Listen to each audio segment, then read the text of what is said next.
The following compilation features unsettling and spine-chilling tales sourced from Reddit's horror communities. Reader discretion is strongly advised. These narratives may contain graphic descriptions, psychological distress, and themes that could unsettle sensitive individuals. Proceed with caution, as immersion into these eerie stories may provoke fear, unease, and sleep disturbances. Enter this realm of Reddit's creepy horror stories at your own risk, as the line between reality and the macabre may blur within these chilling narratives.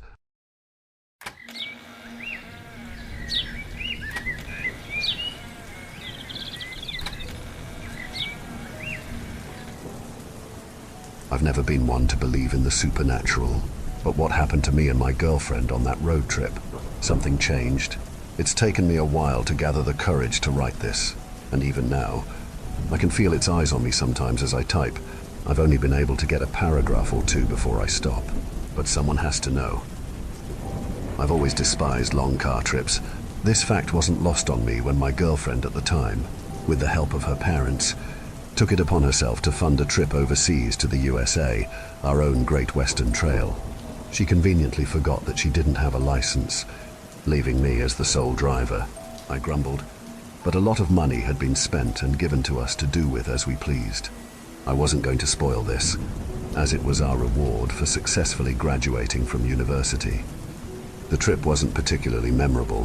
When I think back on it, I struggle to recall most of the places we stayed.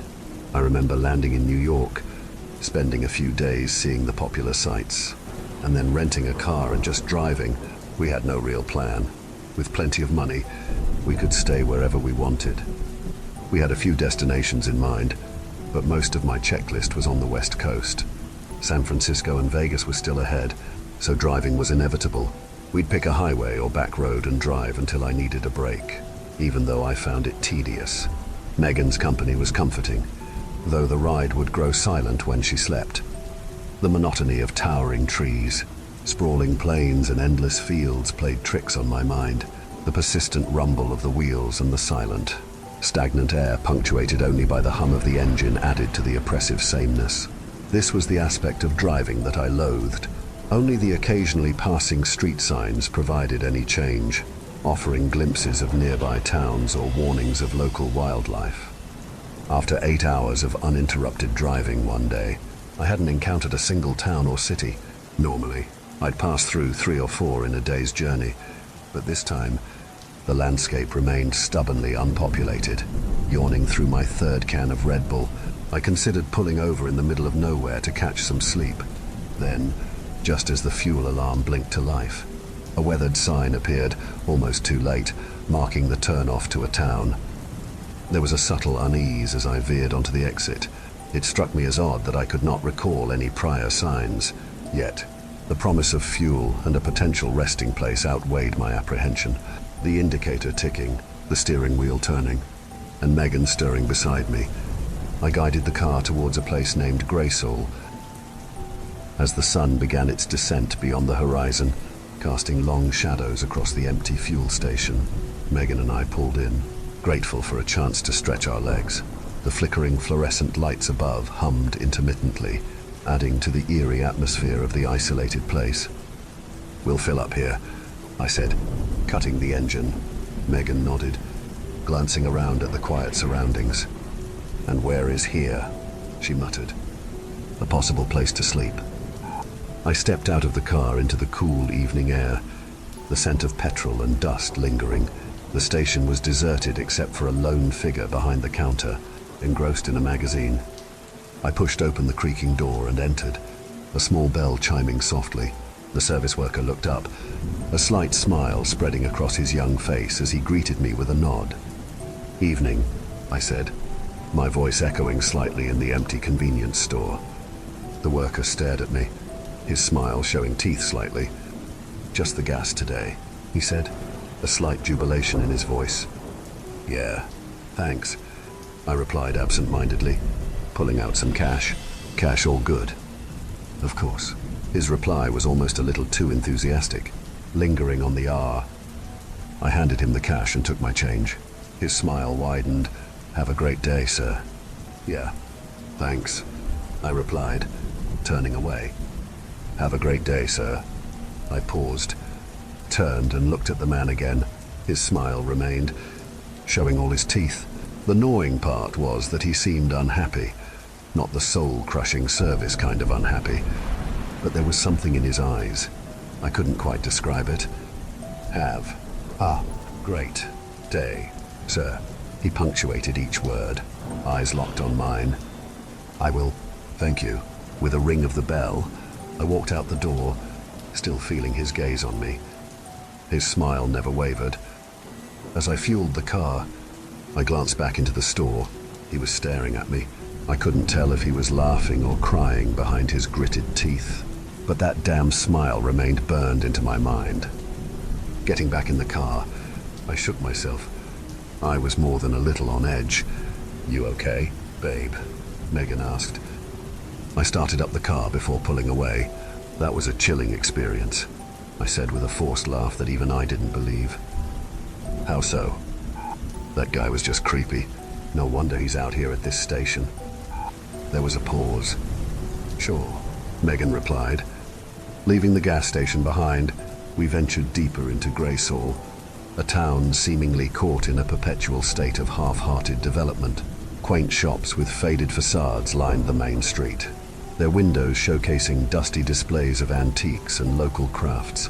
A solitary traffic light flickered intermittently, casting an unsettling glow over cracked sidewalks and neglected flower beds. "The road less traveled," Megan remarked, peering out of the window. "This truly is the explorer's way." "Yeah, a strange vibe," I agreed, my thoughts still lingering on the encounter with the service worker. As we drove further, we passed a weathered sign promising accommodations ahead. Following its directions, we found ourselves at a modest motel inside town. The car park was empty except for a few cars, their owners unseen in the fading light of dusk. "I guess this will do for the night," I said, pulling into a parking space. Stepping out of the car, we were met with curious glances from the sparse population, their greeting smiles short, but their stares lingering a little too long. The motel seemed to stand in silent anticipation, its neon sign buzzing faintly against the growing darkness. I leaned in close and whispered to Megan, "What's with the looks?" Yeah. She glanced at me, brushing off my concern. "It's a small town," she replied in a normal tone. "We're tourists in a backwater town. Of course we're going to get looks." After locking the car doors, we walked towards the somewhat inviting light of the lobby. Just as I approached the door with Megan in the lead, I paused and glanced over my shoulder. There was a whisper on the wind, a fleeting sound or thought. The caffeine was wearing off, and with a violent shake of my head, I dismissed it and entered the cramped lobby. "Hello there, dears," the wizened caretaker woman creaked, her smile forming like cracks on old porcelain. "A room for the two of you." Megan smiled back brightly. "Yes, just for the night. Please, one double bed." The woman nodded in acceptance and wrote down our details in a dusty ledger. As I glanced at the ledger, it seemed unusually sparse, lacking additional names or reservations.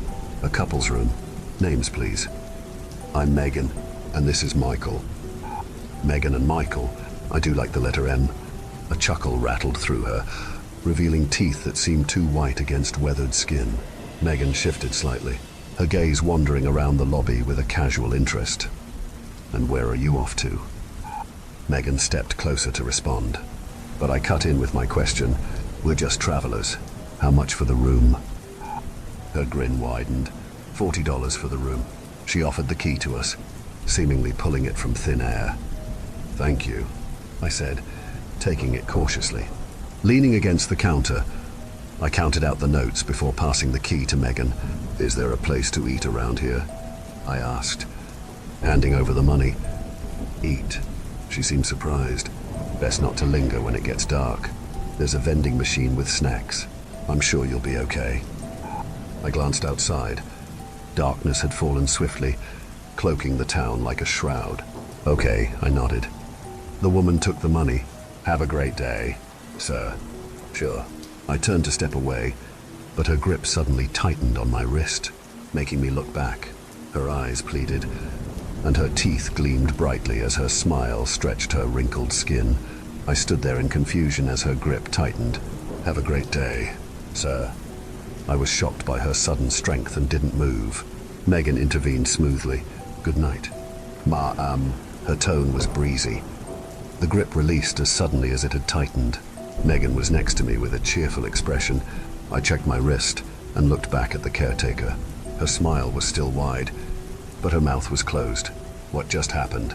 Nodding awkwardly, I hurriedly left, my instincts telling me to keep her in sight, to not turn my back. Only when we opened and closed the lobby door did I dare to relax.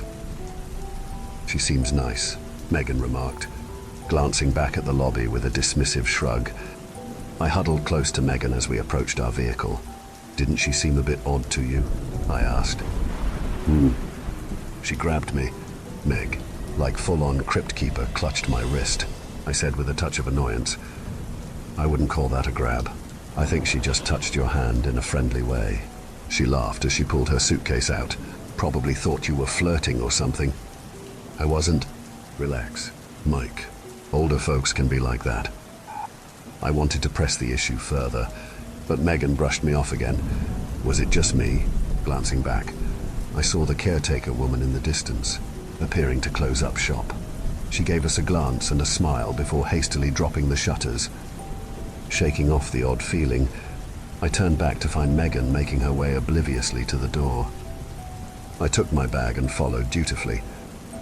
She slid the key into the lock and opened the door effortlessly. Surprisingly, the room appeared to have been recently renovated. There was a modest TV and a large double bed. The calming blue interior was a stark contrast to the worn exterior of the motel. Megan responded with a jump, flopping onto the bed. "Not bad for $40. I smiled at her enthusiasm. "Hungry?" "Not really." Didn't she mention something about the vending machine?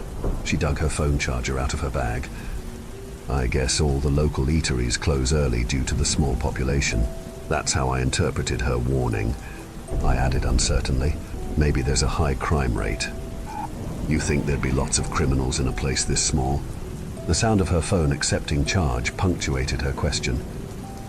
"I don't know. Why else would she warn us about going out?" Megan shrugged. "Maybe she's just cautious." I nodded mainly to myself and started towards the bathroom. This place better have running hot water. The shower was a stark contrast to the room.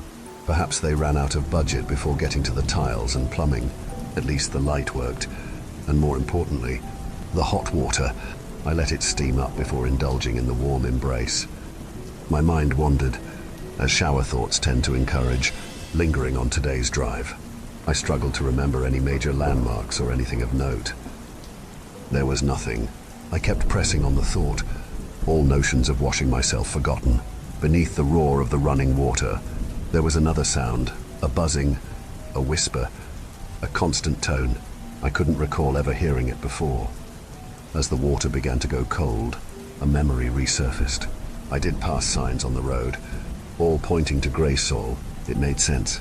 But for 8 hours, the buzz grew louder as I pushed further in my mind. The distance on the signs to Graysall was always the same. It was always the next exit. A loud knock on the bathroom door startled me. "You good?" Megan asked. A shock of cold shivered me awake. I was freezing. "Yeah, I'm good.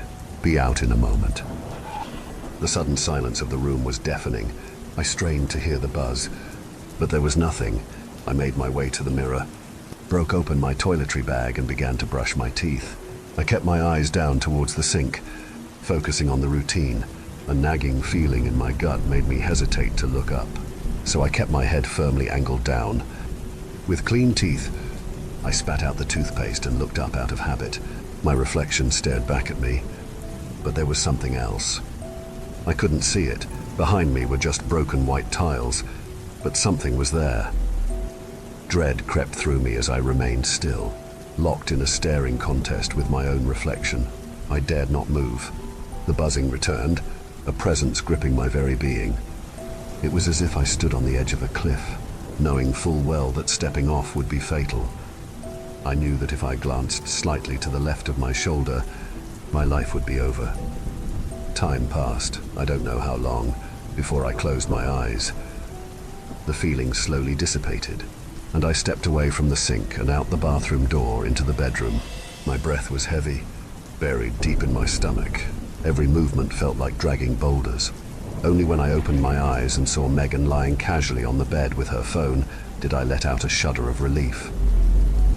"You were in there a while," she remarked, not looking up. "You'd better get some sleep." "I think so." I made my way to the edge of the bed and climbed in, my neck stiff and taut. I couldn't even glance behind me. Something was there, and I knew it meant the end. Laying on my back, I turned my head toward Megan, a protest forming on my lips. It got stuck in my throat as the oppressive blanket of dread fell over me, digging into my back and spine. I stopped myself as my stomach dropped again, the pits of my being filled with hollow trepidation. The words were stuck in my throat. I wanted to say it, to desperately convey that something was wrong, but terror engulfed me. "What's that, babe?" Megan asked, her tone light. "Nothing. I just need sleep," I muttered in defeat. The feeling receded. The disquieting unease left me. She smiled and gave me a peck on the cheek. "I'll leave you alone tonight so you can rest up. Maybe tomorrow will be better." I could only nod. It felt as if my blood had been drained from my body. Surely, I looked hollow or my skin void of color. But her reaction remained cheerful and flirty. She turned away, set her phone's alarm for the morning, and nestled into the covers. I did not sleep. I lay on my back, staring at the ceiling. Time passed in a haze, the seconds blending into minutes, minutes stretching into infinity. My eyes adjusted to the dim light filtering through the thin curtains, and I began to notice the minute details of the ceiling above me. Tiny cracks splintered across the plaster, the paint already beginning to peel from its fresh coat, revealing faint water stains and the occasional cobweb as a finishing flourish. I could make out the slight variations in texture where the roller marks overlapped during the last haphazard paint job. My mind fixated on these imperfections, a desperate attempt to anchor myself in the mundane. Yet, the oppressive feeling lingered, a weight on my chest. It wasn't as strong as before, but its presence was undeniable. The sense of absoluteness gnawed at me from the left, a silent reminder of whatever unseen horror lay just out of sight. Every instinct boiled over, urging me to keep my gaze forward, to not turn my head even the slightest bit. The thought of what might be there, lurking in the shadows, was too much to bear. My body remained rigid, my breath shallow and controlled, as if any sudden movement or noise might draw its attention. Megan's soft snores provided a fragile comfort. I wanted to wake her, to share the burden, but the words wouldn't come. I was trapped, a prisoner to this unseen menace. As the hours dragged on, sleep eluded me. The darkness outside deepened, the walls pressing in as if to crush the very air from my lungs. I clung to the small details of the ceiling, using them as a lifeline to stave off the encroaching fear, knowing that dawn was still hours away. I couldn't bear another moment of this. Slowly, I lifted myself from the bed and made my way to the door, keeping my head still. Hunger had set in. I moved silently, cautiously crossing the cold car park to the glow of the vending machine. Inside, a variety of snacks looked faded from the sun. I pulled out a note and fed it to the machine, the normality of the action distracting me from turning around. The machine accepted the note, and I pressed the combination, awaiting something to take my mind off the dark. The spools spurred to life as the snack slid forward and then down. I bent down to retrieve it. That's when the chanting began. I turned slowly towards the sound, an uncomfortable twisting in my gut rising to my throat. Ahead, a gathering of people stood in a crescent shape inside the park by the motel, including the service worker and caretaker woman. They surrounded a small pile of random items, illuminated faintly by the park lights. Even from this distance, I could discern the silhouettes: a pair of glasses, a map, a wallet and keys. The chant resonated through the still night, each syllable rolling off their tongues with a rhythm that felt both ancient and powerful. The words were guttural and melodic, filled with a haunting cadence that sent shivers down my spine. As the group circled the mundane items laid out in ritualistic precision, Their voices rose and fell in a foreign, almost otherworldly, harmony. The air seemed to vibrate with each intonation, weaving an invisible web of dread around me. My heart pounded and my skin prickled as if the very air was charged with dark energy, though I couldn't understand the words. The intent behind them was clear: summoning, binding, compelling. Fragments of the chant felt disturbingly familiar, echoing with the weight of forgotten rituals. Each phrase seemed to hold a hidden meaning, a dark promise, as if the chant itself was a living entity reaching out to ensnare any who dared listen. The figures began to turn. Despite being about 20 meters away, I unconsciously crossed the car park and stood by the street, now able to make out their faces as they surveyed me. Their wide smiles and mouths agape revealed what felt like too many teeth. The chant continued, their mouths twisting to form the sounds, yet their eyes betrayed terror. Pleading looks from all of them tore through me, screaming at me to leave now, but their welcoming bodies stretched wide, inviting me to cross the asphalt street.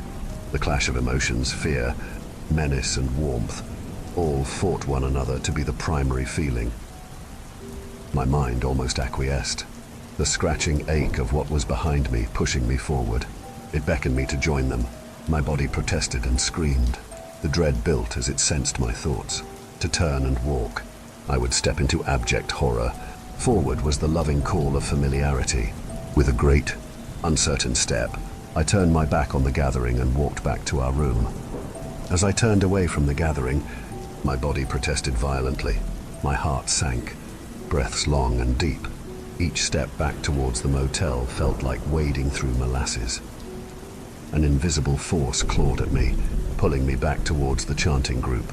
The ache in my chest intensified, as if something was trying to rip my soul from my body. My muscles tensed and strained with every movement. The chant almost engulfed me, surrounding me in a maw of alien chants. The distance to my room seemed to stretch interminably, the dim lights of the motel flickering in and out of focus, extremely bright in one moment and pitch black the next. Each step forward was a battle against an unseen force that grew stronger with every passing second. My mind reeled, assaulted by a barrage of whispered temptations and threats that made my skin crawl. I could feel the dark energy digging into me, its tendrils wrapping around my very essence, threatening to pull me apart. A cold sweat broke out on my forehead, and my vision blurred with the effort of resisting the pull. Every fiber of my being screamed in protest, urging me to turn back to the comfort of the gathering behind me. The door to our room was just ahead. My hand trembled as I reached out, fingers barely grazing the doorknob. I looked forward as I felt the door, but my consciousness felt miles away. Each touch of reality was such a distance. It bedraggled my mind. With a Herculean effort, I twisted the knob and stumbled inside, collapsing against the door as it swung shut behind me. Everything was quiet. The room was dark. The sight of Megan lying asleep on the bed brought everything into focus. My heart pounded in my ears, but I was slowly coming back to its senses. I looked around the dark room. I was here. Everything was back in its place. I strained again to hear the outside. Nothing. I paused and hesitated to look over my shoulder. Nothing. I turned and cautiously looked over my left shoulder to the door. Nothing. I locked the door slowly, made my way to the bed and crawled inside. I felt I wanted to say something to Megan or awaken her, but something held me back. The fear I felt before was distant, lingering in the back of my mind. The thought was different now. It was almost as though it would become real if I acknowledged what happened. I listened one more time, trying to make out any sound of what was outside. Nothing. I slid closer to Megan, wrapped tightly around her and chose to forget. Sleep was not too far behind. I woke in a sudden panic, upright. I observed the surroundings. The nice calm blue of the room was brightened by the subtle sun through the blinds. Morning had arrived, and Megan walked out of the bathroom, brushing her teeth. "Sleep well?" she asked. I took a brief moment to stabilize myself and breathe deeply. "I think it's best we keep moving," I replied slowly. She smiled and made her way back into the bathroom. By the time she finished up, I had packed our bags and was walking out the door. Why the rush? She laughed. I didn't stop. I opened the door and noticed our vehicle where we had parked it. I loaded it up and was ready to leave. Megan climbed into the passenger side with a confused grin. I had started the car. Why so sudden? I have to drop the key off. Babe. I drove closer to the lobby. The shutters were still down. I pulled the handbrake and took the key from her hand. I'll drop them off. Be 2 moments. I got out and hurried to the chute, glancing around. The park seemed normal in the light, but the ominous feeling lingered in the air. Keys deposited. I rushed to the car and slammed the door shut, locking the doors for good measure. Megan rolled her eyes and sighed. With glances in the mirror and a careful foot, I made my way towards the highway and the open road. I kept checking. Every minute or so, I surveyed the town as we traveled. We were up pretty early for the cozy little town, which seemed deserted. It was not long until we had left the confines of Graysall and were back out through the woods. You going to tell me what that was about? Megan asked. I looked at her and feigned a nonchalant smile. Cozy little hideaway towns are not my thing. I'm keen for the big smoke, as they say. So you didn't sleep? I didn't know why I didn't tell her. Part of me wanted to keep the truth as a lie. I wanted to keep her safe from whatever that was. I sighed as I relented and opened up my thoughts. All right, so... Another part of me screamed in terror as a rising feeling tingled my neck. I stopped myself again, a glance in the rearview mirror, and I could sense it again. It was behind me in the back, but all I could see was the back window and the suitcases lying on the seats. It was still here. I couldn't look again. I looked away from the mirror and straight ahead. Yeah, average sleep, I hesitantly stated.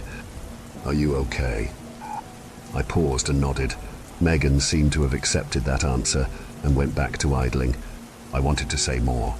I was screaming in my mind, but it stopped me. The tension in the car was palpable, my mind racing with the events of the night before and what lingers behind us. Megan leaned back in her seat, quietly scrolling through her phone. I tried to focus on the road ahead, but the unease in the pit of my stomach wouldn't let up. Minutes passed, and the silence between us grew heavier. The winding road seemed to stretch endlessly, the trees blurring into a monotonous green. Suddenly, a faint flash of red and blue lights appeared in the distance, reflecting off the rearview mirror. My pulse quickened, but I kept my eyes fixed straight ahead, refusing to look back. Megan shifted in her seat, noticing the lights as well. Are those? She trailed off, her voice tinged with concern. I swallowed hard, gripping the steering wheel tighter. Probably just a routine check, I muttered, trying to keep my voice steady. The lights grew brighter, closer, casting an eerie glow inside the car. I could feel my heart pounding in my chest, each beat echoing the dread I felt deep inside. The urge to glance in the mirror was overwhelming, but I fought it, knowing that looking back might reveal more than just the police car. The siren blipped, a short, sharp burst that made me flinch. Megan turned to me, her eyes wide with worry. What should we do? Just stay calm, I replied, though my own nerves were fraying. I'll pull over. I eased the car to the side of the road, the lights now glaring in full force through the back window. My hands shook as I shifted the car into park and rolled down the window. The officer approached, his silhouette framed by the flashing lights. Megan's fingers brushed against my arm, a silent gesture of support. Good morning, the officer said, his tone neutral but firm. License and registration, please. Of course. Sir! I pulled out my license and the relevant paperwork from the glove compartment. I handed them over as he began to scrutinize. His mirrored glasses glared at me, forcing me to look away. You know why I pulled you over, sir? No, I do not. Your tail light is out.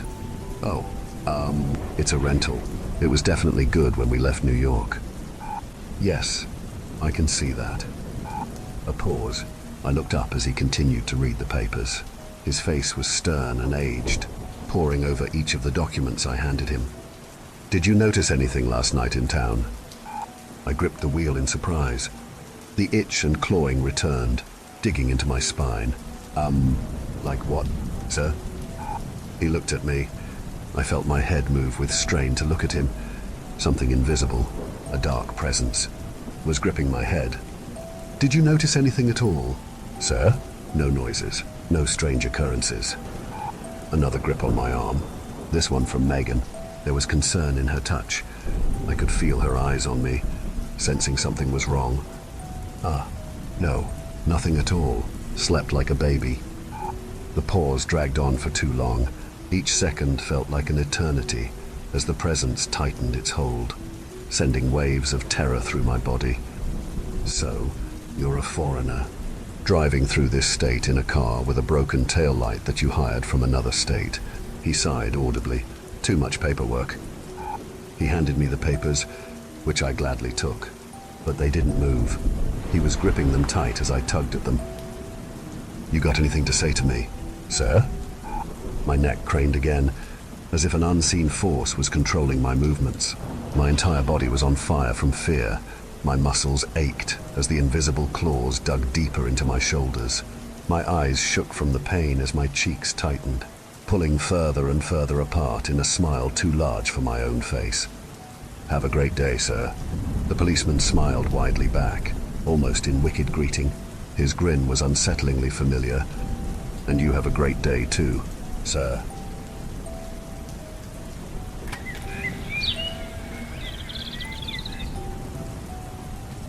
About a month ago, I was told that the owners of my previous apartment were going through a family tragedy, a dead or lost relative or something. They were planning to sell the apartment soon.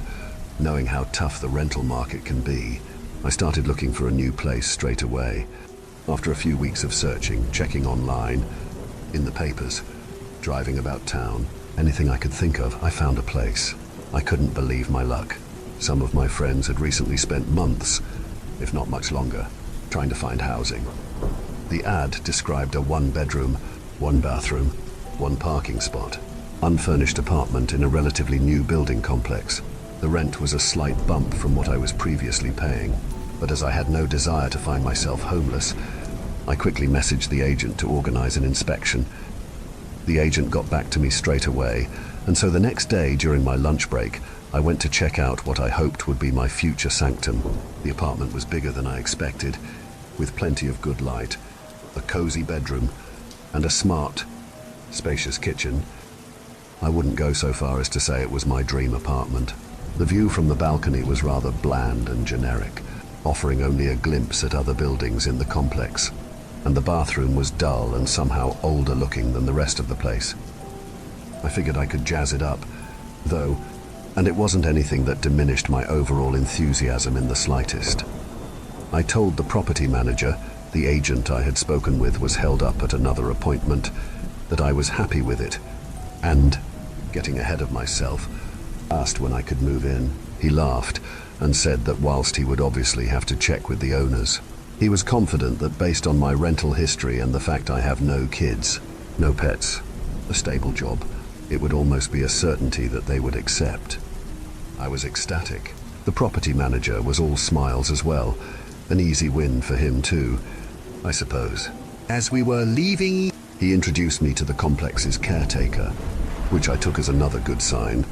The caretaker, a blunt and cold-eyed man, mentioned that phone reception in some of the buildings was spotty at times, which made the property manager bristle and repeatedly reassure me that it wasn't really an issue, that a new cell tower was soon to be installed nearby. I didn't care. I'm on my phone enough for work, and if people occasionally can't reach me after hours when I'm relaxing, that's too bad. The caretaker asked where I was moving from, and I said the other side of town. He told me there is a particular moving company that he prefers new residents use, because it is a somewhat finicky location with several security entrances. As their fee was about a third of what I was expecting, I asked him to write down their name and number. Once again, I couldn't believe my good fortune. A few days later, the agent called and said my application had been approved. Amazing! I left work early and signed all the papers that afternoon. We shook hands. Thanks for your help. Call me if you have any questions, etc. It had all been so smooth. I moved in last week, The moving company was punctual and efficient. No frills. Just one guy in a big van. I think he was foreign. He had an accent and wore a face mask the whole time, only saying a few gruff words to me, but he clearly knew the drill, as all my stuff was picked up and brought to my new apartment within a couple of hours. Home sweet home. Not that my old place had been awful, but as it happens with many changes of circumstance, I felt like I had started the next chapter of my life. I settled in for a few days, finding no issues or hidden oddities, before I had to go across country for a work conference, which I had known about for ages, and I wanted to be secure before I went. The conference was lackluster. It was work, after all, but it was good to catch up with colleagues who worked in different parts of the country. But nothing spectacular. I was looking forward to getting back. My morning flight was delayed. Typical. So I was already a little sulky when I arrived back in town. I took an Uber to my new apartment and lugged my bags up to my floor. I dug into my coat, pulled out my keys, and went to unlock the front door. But it wouldn't unlock. I tried again. Locked. I double-checked to make sure I was using the right key, as I had been given a few. One for the front door, one for the main security entrance to the whole complex, one for my parking spot garage. I tried all three. Locked. I tried every key on my keychain. Locked. Grumpy from rising early yet getting back later than intended, I decided this wasn't going to be solely my problem. I picked up my bags and left the building, down to the caretaker's office. I explained my situation. The caretaker looked at my key, said it didn't look misshapen or damaged in any way. He ducked out to a back room and came back with my spare key, or a master key for the whole complex. I'm not sure, as we didn't end up needing it. I was heading towards the ground floor entrance to my building when I noticed that the caretaker was continuing ahead. He turned back and frowned. "Your apartment 150, aren't you?" "Yes." "Next one. Look." He pointed towards an A4 sign that was right in front of me, next to the key fob swipe. "Apartment 6180. This threw me. Had I been so exhausted that I went into the wrong building? No. I saw 115 on the door, my door, that I tried to unlock. I distinctly remember that. Or did I? I had been in a hotel for the last few nights. Maybe I had gone to whatever my hotel's room number had been. In fact, what was the number of the room that I stayed in? I had only checked out this morning, but I couldn't recall it. Feeling like a bit of an idiot, I followed the caretaker along to the next building. He pointed again to an equally tacky sign. Apartments 101, 120. Right. He held the entrance door open for me. "Thank you very much. Probably thinks I'm mental." And we went up to my floor. Outside my door, 115, he handed me back my key. I slid it in and turned. The door unlocked and swung open. I went into my apartment.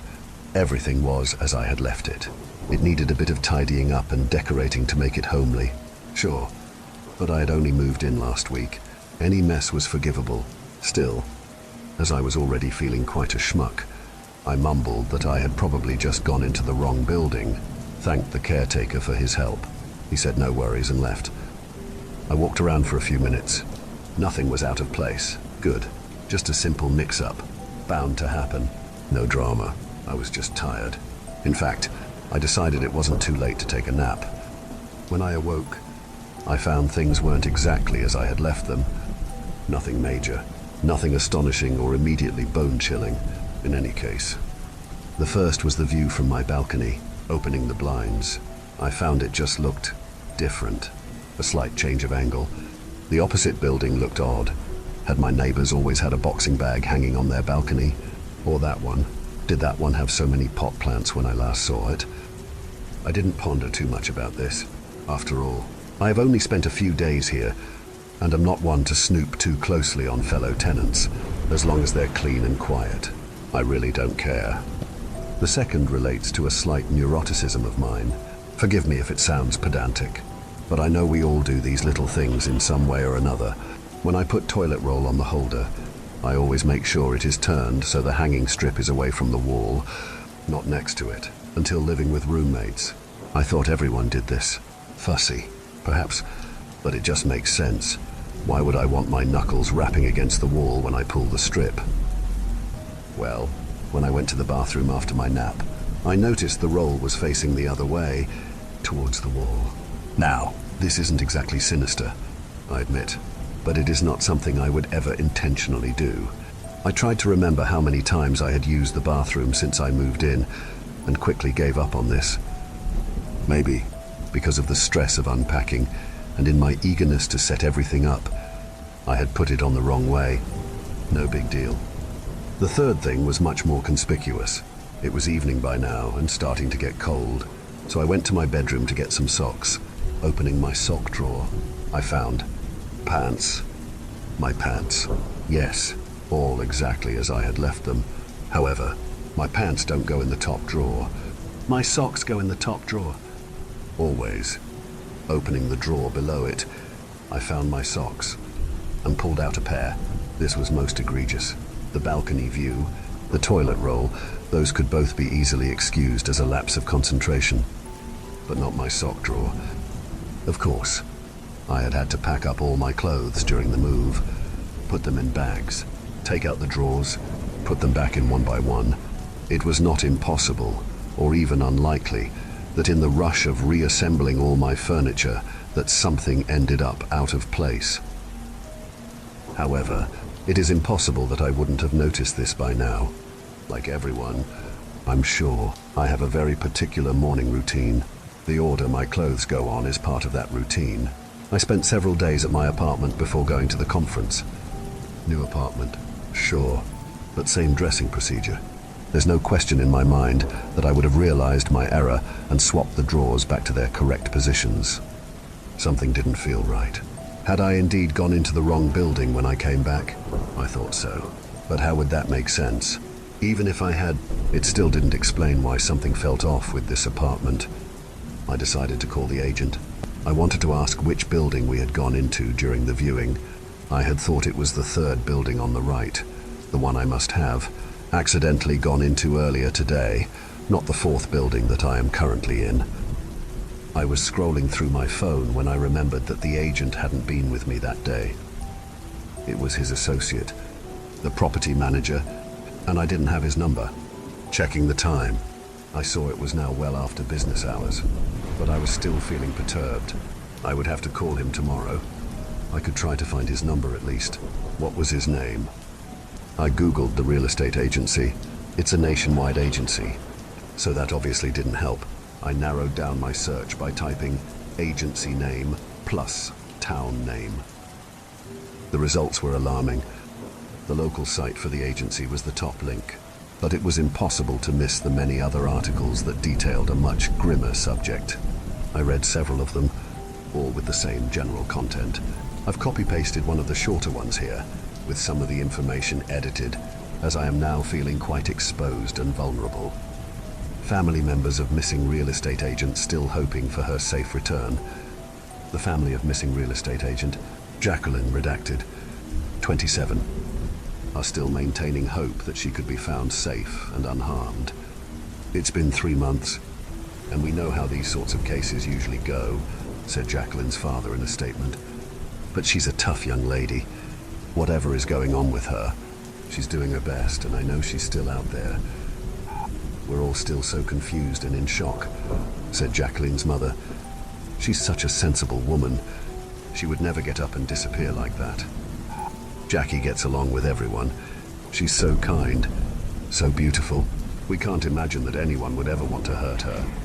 A police investigation has cleared her family and boyfriend, redacted, of any involvement in Jacqueline's disappearance, with officials stating that they are treating it as suspicious and are concerned for her well-being.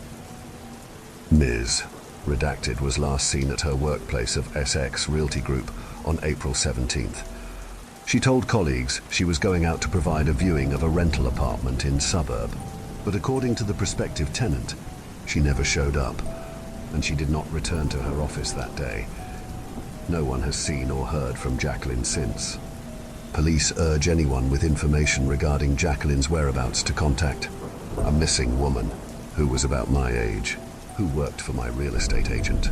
She disappeared going to an appointment in my suburb. There are only a few apartment complexes around here, so There's a good chance that it was this one. Deeply upsetting. But it was not explicitly related to my current predicament. Spooky, for sure. Sad, yes, for me. Well, I was just remembering a few things wrong, mixing them up. Understandable. After all, how much attention do you really pay to every little thing in your life when you do every little thing every single day? I clicked onto the agency site and found the property manager's number. I would call him tomorrow, if I could be bothered. Probably not. Even though I hadn't done much today, I usually had a shower before bed, and additionally, wanted to thoroughly rid myself of any hotel room filth still clinging to my body. Also, showers are a good reset. Good to take your mind off things. As I got in, something in the bathtub caught my eye. The plug hole in the bath was much more worn than I had previously noticed. It wasn't dirty or grimy exactly, but it did have an odd color to it. It looked faded, almost corroded, as if it had been exposed to something for some time. When I finished showering, I inspected the plug hole closer, definitely pallid and washed out. Looking around the tub, I saw that whilst sparkly white, it was a bit dusty. I would have to give it a once-over tomorrow. But not tonight, not after a shower. Cleaning comes before showers. I thought I would get out some cleaning products and leave them on the counter to remind me in the morning. I couldn't remember which ones I had brought with me in the move and which ones I had just chucked out. I thought I'd better have a look and see what I might need to pick up from the store. Checking the cabinet under my kitchen sink, I took out all the usual suspects. Good, I wasn't lacking anything. Then I saw it. Towards the back, to the right, behind the pipes. I could easily have missed it. It was so dark, so hidden. A bag. I pulled it out. A black satchel, a tote of some sorts. It wasn't solid. Clearly there were a few things inside. I opened it up and tipped out its contents. Rope, long, bundled rope. Duct tape, thick, heavy-duty duct tape. Plastic bottles, unlabeled. Cryptic liquids swilling within 3 plastic bottles. Terrifying. This was truly messed up. I couldn't wait until tomorrow. Not after finding this. I had to do something. Call someone. I remembered the agent telling me that the apartment complex has all hours security. How do I get in contact with them? What was the number? I ran out of the kitchen to the living room, where I still had most of the new rental documents scattered upon my table. Frantically, I flipped through them, looking for the right words, the right number. There it was. Security caretaker. I punched the number into my phone. As I hit call, I saw that the number I dialed had changed to a saved contact in my phone. Easy Shifters, new aptee. The line connected, only for a split second, then dropped out. I stared at my phone. What? I went back to the table, frenziedly flicking through all the forms and folders until I found it, the scrap of paper with the name and number of the moving company. I checked it against security divided by caretaker on the building information sheet. It was the same number. How? Had the caretaker accidentally written his own number down? That didn't add up. I had called the moving company. The number worked. The guy came. He got my stuff. It was the right number. Wait, the guy. Panic took over.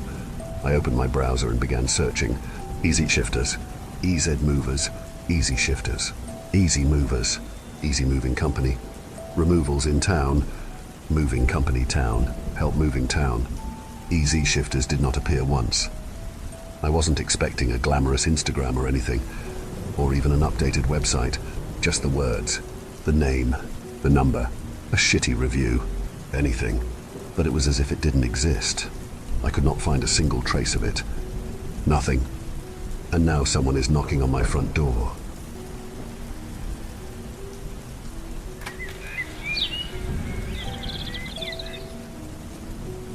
But the Lord said to him, "Not so. Anyone who kills Cain will suffer vengeance 7 times over." Then the Lord put a mark on Cain so that no one who found him would kill him. I could see the light going out of her eyes. That was always the sign I looked for as a mark that it had begun. Slowly, and in fits, they would suffer these half-deaths in my presence, this momentary catatonia. It was then that I knew they had seen it, and from then it was only a matter of time. It had taken a couple of months with Grace. We met at a bar. I had spent the evening drinking alone, as had become my Saturday ritual. She met my gaze from across the room and, Christ, it was exactly like the old cliché. We both felt the magic at the same instant. I'm sure of it, because she walked right up to me and introduced herself. From that moment on, I knew I'd be powerless against her. All she had to do was touch my arm to seal the deal. I tried to stop myself. I really did, but there was nothing I could do. What I had intended to be a one-night stand turned, once more, into a regular thing, and we were all but officially dating 2 weeks later.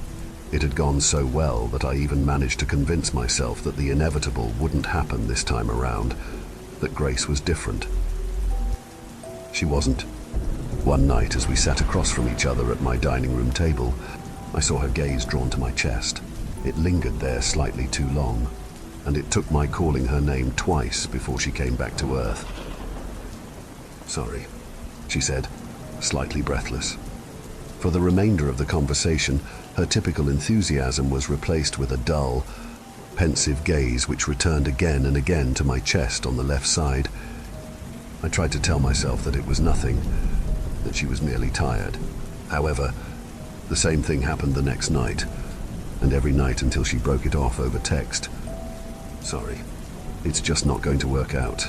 Goodbye, Lou." And that was the end of it.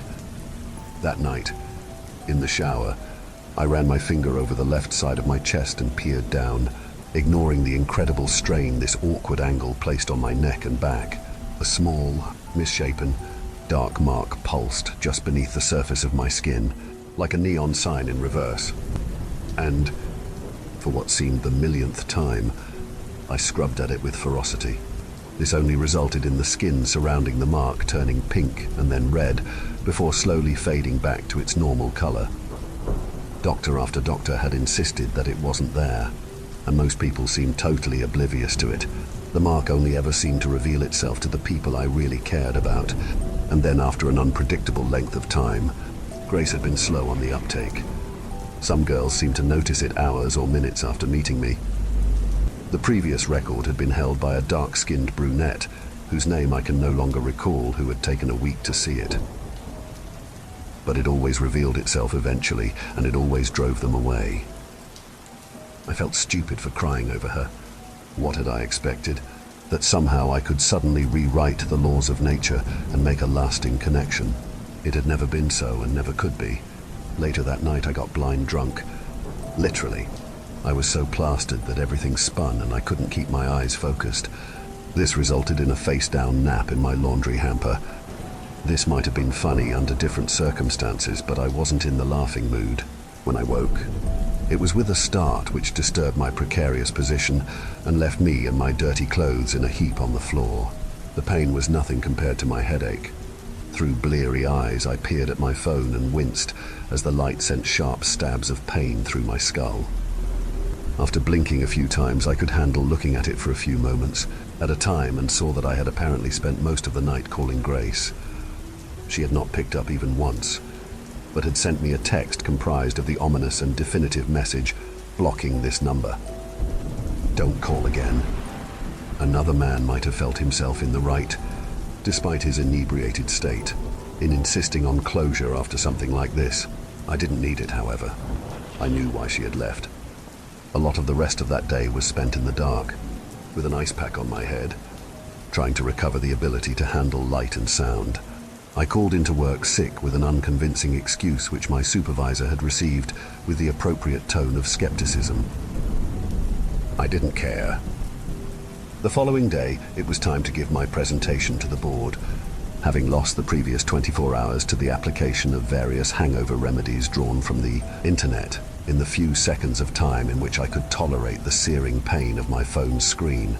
The version of the presentation I ultimately ended up giving was barely adequate. At least, I hoped that it had been. I noticed a female board member stifling laughter during some of my particularly absurd displays of ineptitude, such as attempting and failing to correctly pronounce Mozambique 4 consecutive times. For whatever reason, this seemed to be a positive sign, or perhaps it was wishful thinking. Just 10 minutes before the end of the day, I heard a knock on my office door and called out to whomever had made it. "Come in." And when I turned to see who it was, I was shocked to find my doorstep darkened by the female board member from earlier. "Hi, Lou." "Right." I nodded and realized that I didn't even know her name. "Do you want to join me after work? For drinks?" She could get in serious trouble for even asking that question, and I experienced 1,000 emotions at once, the more lurid of which eventually won out. "Sure," I said. "All right, I'll see you at the bar down the street then, at, say, 5:30. Again, I nodded. She turned and swept out of the room, closing the door as she did so. Maybe my luck is turning around after all, I murmured to myself. She showed up at 5:30, though I had believed seriously that she would not. We sat her day down next to each other. I ordered a beer and she something suitably feminine. Precisely what it was, I cannot recall. As we began talking, it occurred to me again that I didn't even know her name, and knowing that it was impossible to continue a conversation forever without that knowledge, I simply asked her what it was. "Yes, of course you don't know my name." She laughed. "I'm a new addition to the board. I'm Claire," she said, extending her hand. I took it in mine. Soft, smooth, warm. "So was my presentation really that good?" I asked, smiling a little. "No, it was really quite dreadful," she answered, returning the smile and placing her hand on top of mine. "But let's forget that. Maybe we should forget the drinks altogether and go straight back to my place." As she said this, I choked a little on the sip I had just taken. "Really?" I asked, stupidly. "Really?" she said, maintaining eye contact. I stood, dreamily, and allowed her to lead me outside and to her car, entirely forgetting about mine or what would happen to it were I to leave it on the sidewalk for the rest of the night. But just as she was about to turn to open the car door, something stopped her, and she looked at me strangely, directly at the left side of my chest. "I'm sorry, Lou. I just remembered. My sister is coming tonight. I can't. I'll see you later." And with that, she stepped into the car and drove off into the night. Later that night, I woke up in front of the TV with several bottles of beer covering my body and the TV blaring noisily. My head killed. Sometimes a shower can help with that. So I walked into the bathroom and waited for the hot water to start flowing. Once inside the shower, I sighed deeply and pressed my forehead against the wall, a position with which I was all too familiar. "That's a record. I think," I said to myself. "Only took her half a day." Then I glowered at the mark over my heart. It pulsed gently, like it was mocking me. In a fit of sudden clarity, I grabbed a pair of fingernail scissors which was lying on the little shower shelf, which held various hygiene products. Then, without a moment's hesitation, I brought it down onto my chest, ignoring the pain and the spilling forth of my lifeblood into the greedy showerhead stream. It mingled with the water, forming snake-like tendrils of scarlet and whisking themselves away down the drain. I dragged the scissors around the mark, cutting deep in order to ensure that the scissors had punctured every layer of skin.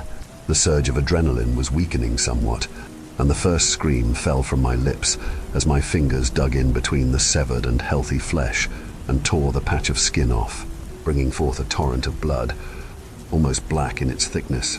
Then, triumphantly, I hurled the mark down into the drain and grabbed a roll of medical gauze from the cupboard next to the shower, spilling water and blood all over the ground as I did so. The gauze soaked through and I replaced it accordingly, then proceeded to dry and clothe myself. After replacing the gauze several times, I began to fear that the amount left in my first aid kit after my skating mishap wouldn't be sufficient. For a little while, my arms grew weak, and I further feared that the whole thing had been a serious miscalculation on my part. But the blood did stop and the strength did return to my limbs after several hours spent lying on my bed. Some of that effect may have been due to my liver processing some of the alcohol circulating in its bloodstream. Blood loss and alcohol do not mix well, after all. So, after recovering my strength, I stood and hobbled back into the bathroom to get a clear look at my handiwork. While covered in gauze and blood, it was difficult to say whether or not my goal had been achieved, but it looked like a pretty comprehensive job to me, and so, satisfied, I fell back onto the couch and returned to the void of unconsciousness. When I woke, it was not immediately obvious how much time had passed. After checking my watch, I saw that it was 10:30 the next day. Fortunately, it was Saturday. It occurred to me then that the gauze would no doubt need changing, and so I dragged myself back into the bathroom and peeled it off of my skin, no doubt bringing some of the latter with it. But as my fingers fumbled with the first aid kit, the sight of the wound was enough to send me staggering backwards and nearly into the tub. Not because it was especially grisly or infected or in any way unseemingly, but because of what I saw embedded right at the center of the congealed blood and newly forming scab. At that very spot, exactly where it had been before, was a small, misshapen, dark mark which pulsed just beneath the surface of the scab, like a neon sign in reverse. I declined to get back up, electing instead to lie where I had fallen, with my head between my knees and the tears flowing freely onto the tiled floor. Thank you for venturing into the darkness with us. If you dare to explore further, be sure to subscribe to our channel for more spine-tingling tales of horror and the supernatural. Remember, the shadows hold endless mysteries, waiting to be unveiled. Stay tuned for more bone-chilling stories as we continue to traverse the eerie depths of the unknown together. Until next time, may your dreams be free from the haunting echoes of our tales. Or perhaps not.